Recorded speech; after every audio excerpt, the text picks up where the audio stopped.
kweyongerayo agavaako ebweru w'eggwanga era galaga nga ekirwadde kya Zika bwe kikutte akati ensangi zino era nga bannassaayansi okuva mu ssettendekero ez'enjawulo mu ggwanga lya America naddala Harvard bawandiikidde ekitongole ky'ebyobulamu ekya World Health Organization okulaba nga emipiira gya Olympics egigenda okuyindirayindira mu Brazil tegibeerayo okutuusa nga ekirwadde kino kisaliddwa eddagala.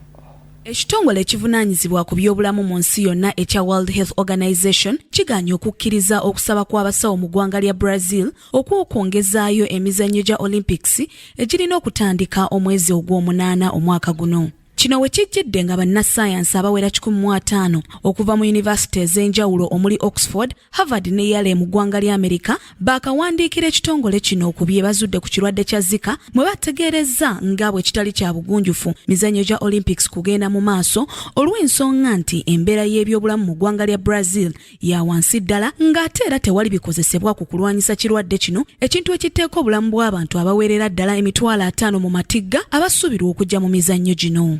Abasawo bongeddeko nti obubonero obw'ekirwadde kya Zika butono ddala wabula nga kireetera abaana okuzaalibwa n'emitwe emitono ate nga mu bakulu kireeta obuvune mu misuwa. Kyo ekitongole ky'ebyobulamu mu nsi yonna kitegeezezza ng'abantu abagenda mu ggwanga lya Brazil ku nsonga ez'enjawulo bwe balina okugoberera amateeka g'ebyobulamu okusobola okukendeeza ensaasaanya y'ekirwadde kino. Ko akakiiko akavunaanyizibwa ku by'emizannyo aka International Olympic Committee kategeezezza nga bwe watali nsonga yonna ematiza kuleetera kwongezaayo mizannyo gino.